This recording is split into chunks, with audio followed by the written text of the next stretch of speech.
आज हम डिस्कस करते हैं कि आरसी कैलकुलेशन कैसे की जाती है एचपीएलसी और जीसी पर। सबसे पहले हम देखते हैं कि कितने टाइप्स हैं। तो पहला टाइप है एरिया नॉर्मलाइजेशन, दूसरा टाइम्स कैलकुलेशन और तीसरा जैसे हम किसी ऐसे की कैलकुलेशन करते हैं सिमिलर टू दैट।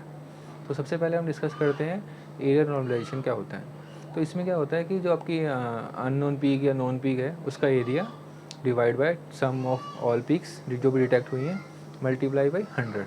ठीक है।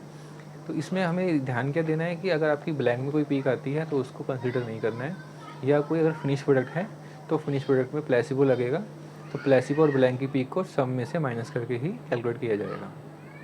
इसमें ध्यान देने वाली बात यह है कि इसी कैलकुलेशन में स्टैंडर्ड का कोई रोल नहीं है। स्टैंडर्ड अगर आप लगाते हैं तो वो सिर्फ सिस्टम सुटेबिलिटी के लिए होता है। टेस्ट की कैलकुलेशन में स्टैंडर्ड का कोई रोल नहीं होगा।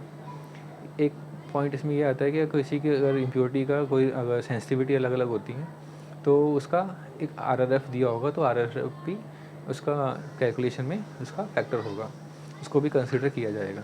ठीक है।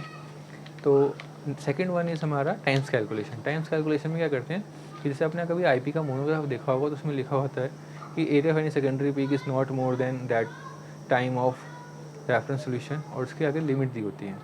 तो जैसे मैं कंसिडर कर रहा हूँ यूरसो डिऑक्सीकोलिक एसिड का आरएस का आईपी का मोनोग्राफ, तो उसमें दिया हुआ है कि area of impurity A is not more than 10 times of reference, और उसकी लिमिट दी है 1।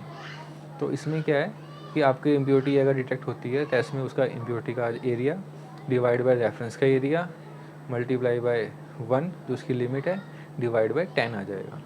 इसमें गौर करने वाली ये बात है कि जब हम टाइम्स कैलकुलेशन यूज़ कर रहे हैं तो उसमें हम स्टैंडर्ड प्रिपेयर नहीं करते हैं, हम टेस्ट को ही फर्दर डाइल्यूट करके स्टैंडर्ड बनाते हैं। ठीक है। तो इसमें हमारे स्टैंडर्ड का वेट या स्टैंडर्ड की पोटेंसी का कोई रोल नहीं होता, इसलिए हम सीधा सीधा उसमें टाइम्स लगाकर कैलकुलेट कर लेते हैं कि हमने कितने टाइम्स उसको डाइल्यूट किया है, उसी अकॉर्डिंग हम उसकी टाइम्स की वैल्यू लगा के इसको कैलकुलेट कर लेते हैं। यानी कि आप कह सकते हैं कि हम उसका डाइल्यूशन फैक्टर लगा के उसे कैलकुलेट कर ले रहे हैं। ठीक है। थर्ड वन इज़ एसए की कैलकुलेशन जैसा आरएस। तो उसमें क्या होता है कि हमने स्टैंडर्ड प्रिपेयर किया होता है, स्टैंडर्ड की पोटेंसी लगती है, ठीक है, उसकी डाइल्यूशन लगेगी, यानी कि हमने स्टैंडर्ड एक डिफरेंट प्रिपेयर किया है और सैम्पल अलग प्रिपेयर किया है। तो जैसे ऐसे ही कैलकुलेशन करते हैं वैसे ही हम आरएस की कैलकुलेशन करेंगे। कोई भी इम्प्योरिटी अगर डिटेक्ट होती है तो इम्प्योरिटी का एरिया डिवाइड बाय रेफरेंस का एरिया और जो भी डाइल्यूशंस लगी हैं डाइल्यूशन लगा के हम उसको कैलकुलेट करते हैं। तो तीनों ही आरएस में डिफरेंस यही है कि जो हमने एयर नॉर्मलाइजेशन कंसिडर किया, पहला जो कैलकुलेशन था उसमें हमारा स्टैंडर्ड कोई रोल नहीं है। सेकंड वन क्या है, उसमें हमारा स्टैंडर्ड जो है वो टेस्ट से ही डाइल्यूट करके बनाया गया था, और तीसरा जो है स्टैंडर्ड हमने सेपरेटली प्रिपेयर किया था। ठीक है। That's it. आज के लिए इतना ही। Thank you.